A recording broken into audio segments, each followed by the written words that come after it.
Hey, good morning. It's Tuesday morning.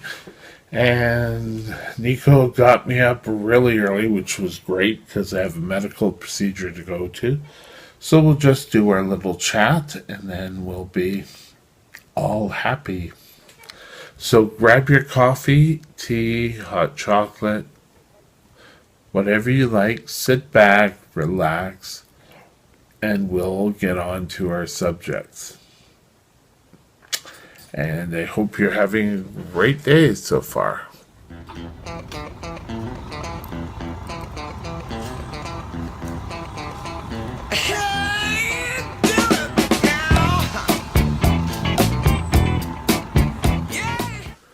Okay, the city of Vancouver wants to evict homeless people from a piece of land on the downtown east side. They're citing health risks and other things, and it makes me wonder, what are these homeless people supposed to do? They can't afford any place to live. This is the only place they can find. So it's great that you want to evict them and, everything's fine and dandy. But does that alleviate the problem? I believe the mayor of Vancouver said that homelessness would be a thing of the past by 2015. Do we really see this yet? I think people need to be more aware that the homeless issue is something coming up. And a lot of times it is not only it's only women and men. A lot of times it's also children involved. And, it's great that you're going to evict them, going to get them out of the park, but where are they going to go? What are they going to do? Are they just going to locate to another park and then you're going to have to go through the whole process again? Yes, there's true, there could be safety and health violations, but you get that in the refugee camps also. So why should our citizens who can't afford or can't make arrangements for home, health care, and whatever be left out on the street? I think, a lot of our population is living paycheck to paycheck. And, one time, they miss one rent and they're out on the street. Why can't we find these people places to live? Like, okay, we're evicting you, but you could go to these places. There's a couple. There's the Biltmore, and then there's another, I think it used to be Equality in downtown, that has rooms, but there's more health and safety issues there. I mean, there's been a hostel fire, so people who can't survive on their own are out there as well. What are we going to do? But what's the solution? If the city of Vancouver closes the schools, why can't we open the hostels in there or get it more as a transition house? Allow people to come in, have a place, a dry, warm place to live, and then they can move out and get on a place of their own. We can't just let these people live, get sick, and then they end up in the hospital. And those hospital charges are way worse than trying to find a place for these people to live. I think it's outrageous that the rent's going so high that we need to find solutions to get these people into a better home situation. Now, the old adage, well, if they just worked and paid their bills. Well, if they just worked, you know how hard it is to find a job? And the jobs people can find are paying minimum wage. It's not like you could start in a company, work your way up anymore. People need solutions now. And what solutions are we giving them? Oh, well, you're evicted. Again, where are they going to go? Do you think they, by choice, want to live in a park in a tent? I don't think so. So why can't the governments do anything? They did a whole conference on this, and nothing has changed. And now the city of Vancouver, who really hosted this whole conference, wants to evict them. I don't think that's a solution. If the city of Vancouver wanted to have accessible housing or to get homelessness off the streets, they're not taking the lead on this.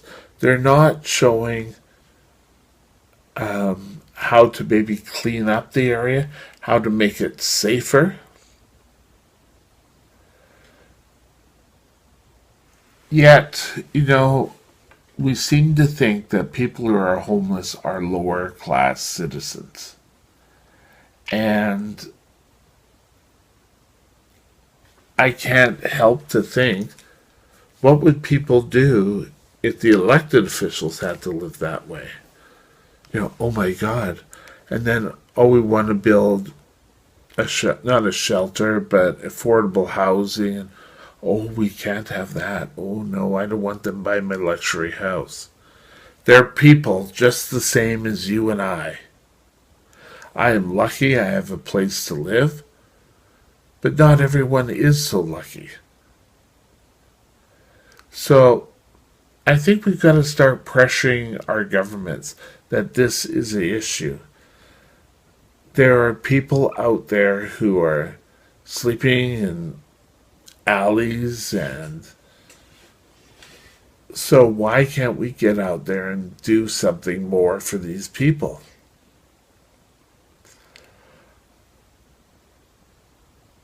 And I think if we built shelters, we already have a couple of shelters in Vancouver, but if we build transitional shelters that someone who's homeless can go to, and they can learn how to do things. If they already work, learn how to prepare and grow and get your own place. Vancouver can be wet and disgusting, and I can understand the police viewpoints where it's not safe and that there's health concerns.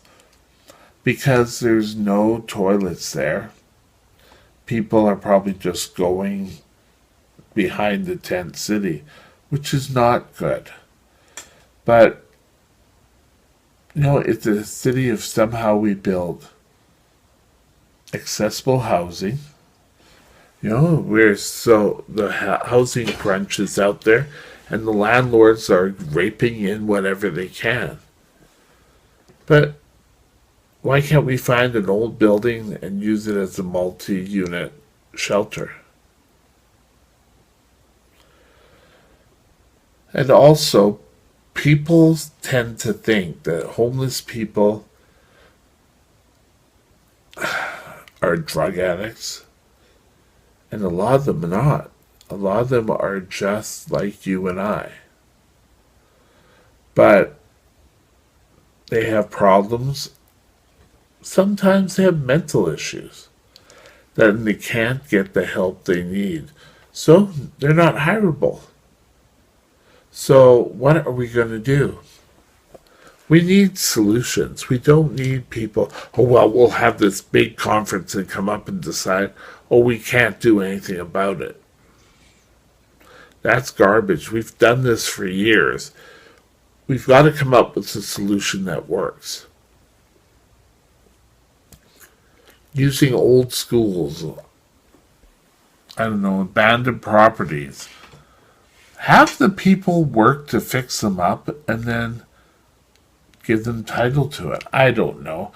It's just we have to do something. We can't keep evicting these people. There was a mass eviction in Victoria earlier this year.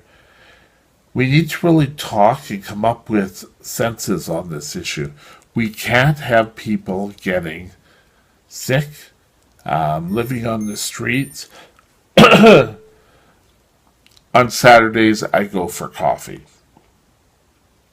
And I find that there's a number of people sleeping in doorways and that. And it really makes me think how lucky I am, because I'm sure I would be out there. And, there are pot handlers, people asking for money. And unfortunately, you've heard stories about, oh, well, they're probably going to use that for drugs or pot, or they're not going to buy food with it. And yes, there are some out there, but then there are some out there that are truly needy. Maybe donating to an agency that helps these would be a better aspect than dropping it off. It's something we have to think about and something that we have to come up with a solution. We can't have them living in tents. It's not suitable. People get sick. Something to think about.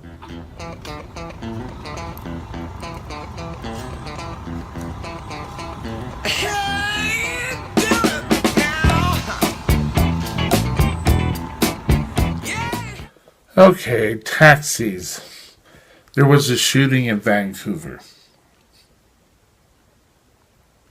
where there was an altercation on the street, and then they got into a taxi and someone shot at them, and a woman was taken to the hospital. She's since been released, but this opens up questions again about taxis and our taxi drivers.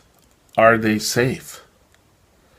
Do we need to put in those big barricades which New York and I think Chicago has, where the cab driver needs to be safe from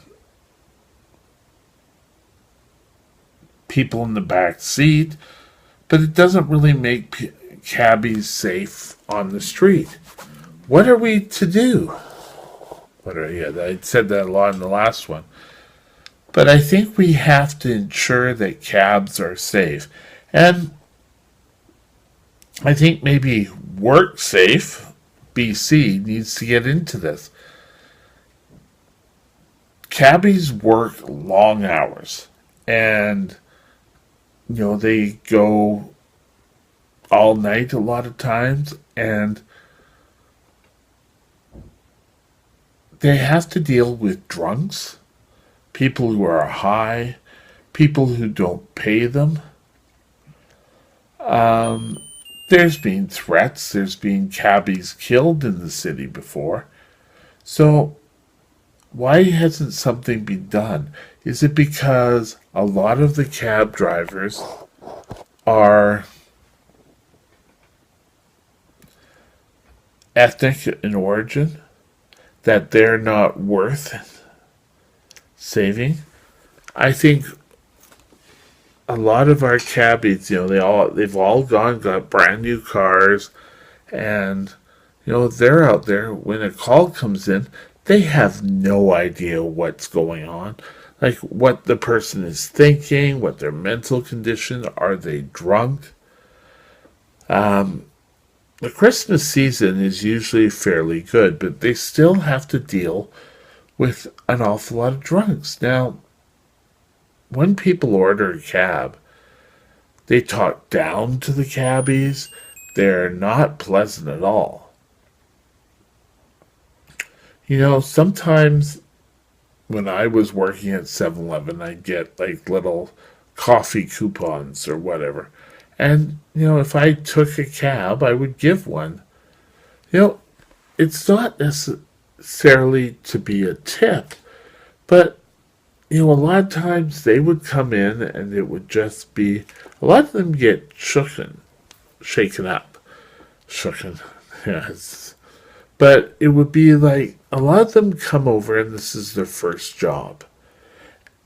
And in Canada, and people are swearing and cutting them down. I don't think that's a way we need to be. We need to have them safe. When you go and do a job, you expect to be safe. For years, I worked at 7-Eleven. And everyone said, oh, 7-Eleven, that place, you're going to get robbed. And in all the years I was there, I had one guy cut me with an X-Acto knife. And then I had one lady who... Was it a lady or a guy? But walked out with food. That's not like the big ones. And it wasn't until I joined LensCrafters that I was involved in a serious, violent altercation. Now, what are cab drivers to do? They're alone in a car and someone else comes in and they have cameras. The cameras don't really work that great. They take a picture every 10 seconds.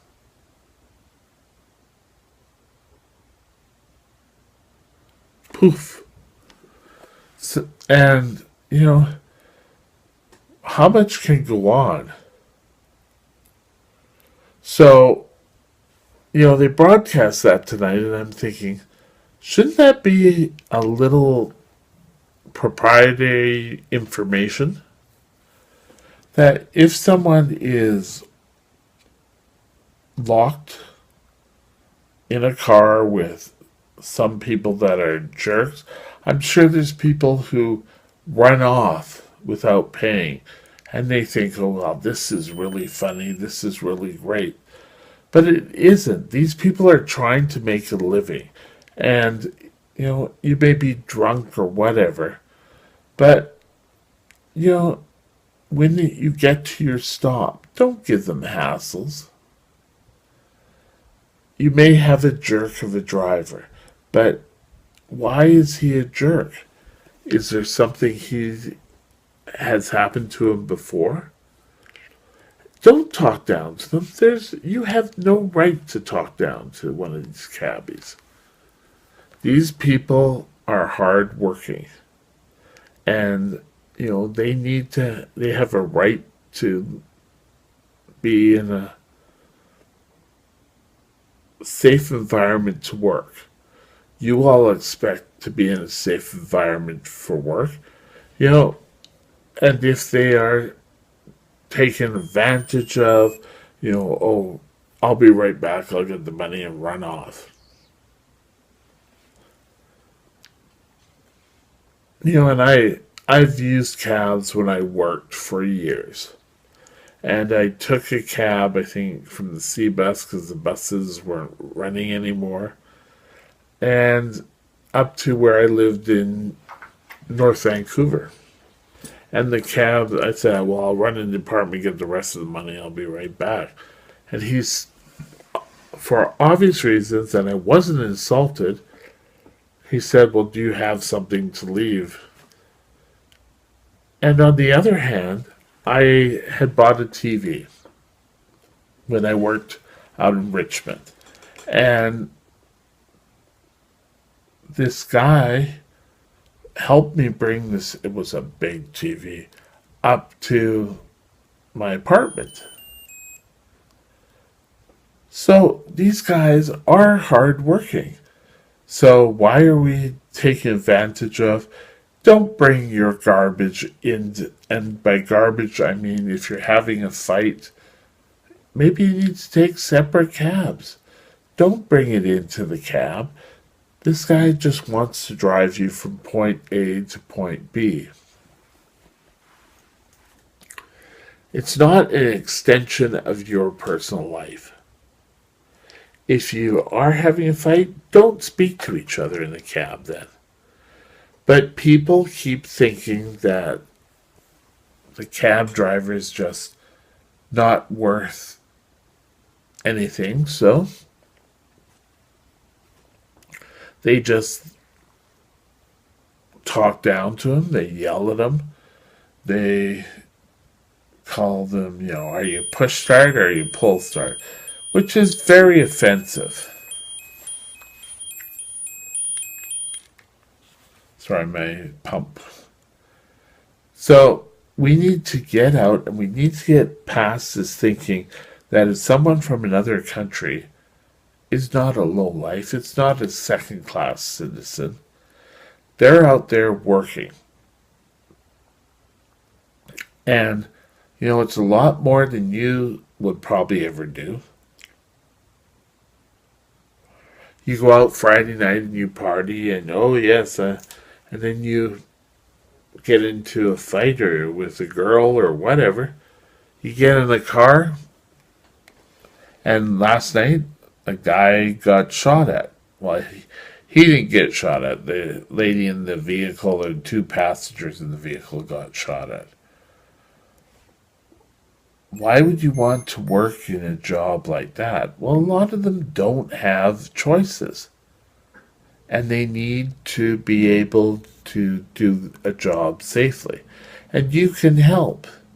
If you see someone yelling and screaming at a driver, stop and see what's going on. Help these guys out. If kindness spreads easy, these people will help another person.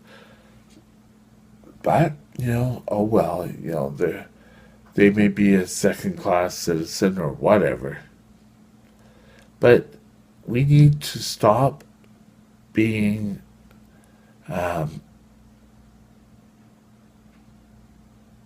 so righteousness that, we're a better class citizen. And don't follow in, who's now trying to stop all the abuse in the States. But, there's people are acting out the same way that they see on TV. And if they see this supposedly president-elect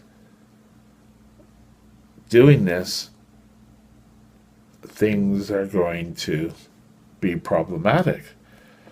How are these people going to make a living if they're always treated badly, get shot at, get stabbed, whatever, because people don't think of them as individuals? And I think we've got to stop doing this. I guess I'm leaning very left in my thoughts. But everyone has a right to live, and a lot of times people won't do the jobs that these people are doing. So get off their back. Something to think about.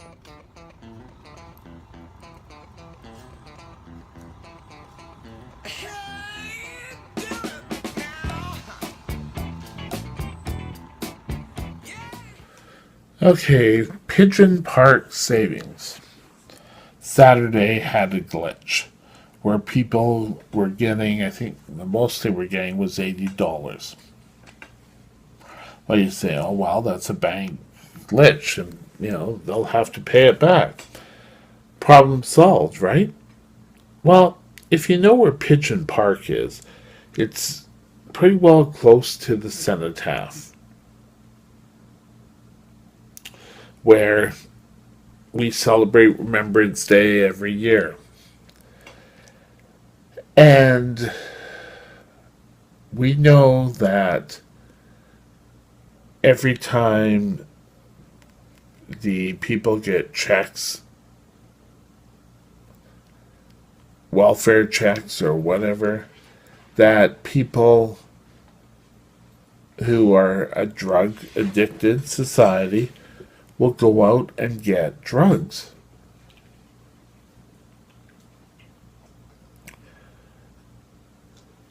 I don't think a lot of these people are homeless, and going back to the other story, because welfare will take your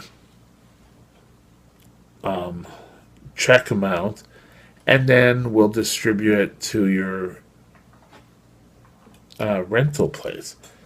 Now, there were an awful lot of people who said they were woken up and said, go down there, and you were able to get $80 when there was less than $2 in your account. This was obviously a computer glitch. Now, they're not really upset with the bank. They are more upset with people who are just going to get the money so they can buy drugs. And every time there's a little extra money, they go out and buy drugs. It's something that we've all worked on and wondered about, and what kind of life is that? They obviously somehow got onto the drugs. Now, we've started clean injection sites, but they still have to get the drugs. It's not like the city's coming out and buying the drugs for them. So every time you get money, it's that fix. That, oh, I have to get a fix. And then when you have a fix, you're like, oh, everything's okay. But everything's not okay. You still have to eat sometimes. A lot of these people are stick figures because all they concern about is the drug. And the drug makes you forget everything. So, what do we do? People need to be aware that you don't go down to the east side of downtown Vancouver for a block along Hastings, which is, for a lot of police and that, are known as Heroin Alley.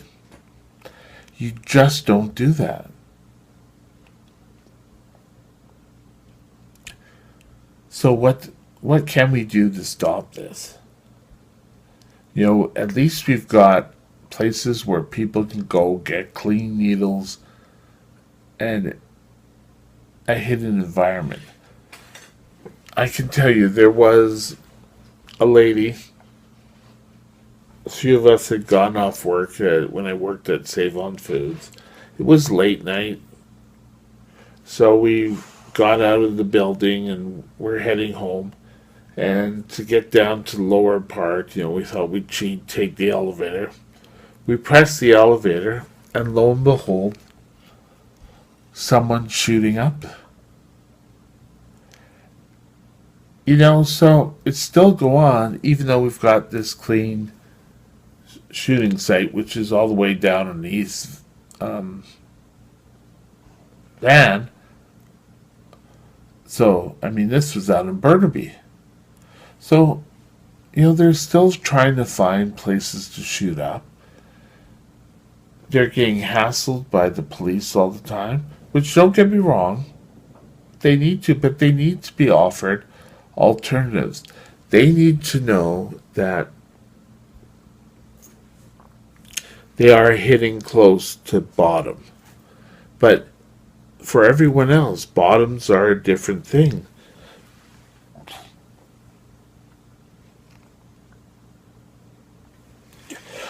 Excuse me. There's a lot of places where, like, Narcotics Anonymous will help out, but they need to know where to go. And a lot of times we don't allow this to happen because we live in a society that, oh, druggies are, the bottom of the barrel. They got there, they can stay there. But is it really their fault? We a lot of times worry that druggies just turn into crime. Well, whatever reason they got onto the drugs, maybe we should, I don't know, help them get off the drugs.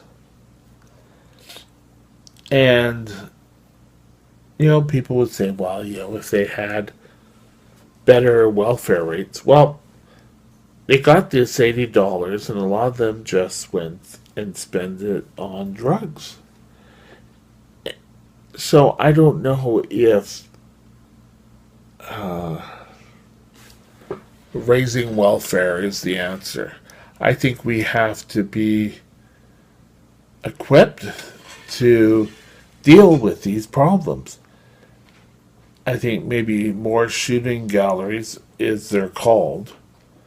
But while you're there, you should also made aware of Narcotics Anonymous. People go out and drink and forget that alcohol is a drug. And, there's always Alcoholics Anonymous that will help out. But you have to be aware of the issue. You have to say, okay, I'm ready, I've had enough. A lot of people on drugs, it takes an awful lot. Now, it could be a death of a loved one. It could be many things, but it's all different for different people. So we need to clean up. Now, when I clean up the heroin alley, I don't mean go in there, kick everyone out, and clean it up that way. I mean, go in there, get the people the help that they need. But a lot of us don't want to have these people around. A lot of the time, well, they're smelly. Well, they haven't had a chance for a shower, or because they're always worried about where they're going to get the next fix. So we've got to find a way to make sure that they understand where the bottom of the barrel is. I don't know where it is for, like I said, everyone is different. Tell them where the rehabs are. People are going to make mistakes. They're going to try it and they're going to fall off it. That's okay, but do something. We need to do something to get these people the help they need and get them off the drugs. And once they get off the drugs, crime rates go down, stealing goes down. Have the police have the narcotic information available, especially when someone has done an overdose. Maybe our hospital emergencies need to have the information available. Something we need to really look into and discuss, and maybe push our politicians to come up with an answer. That's just something we need to do and think about.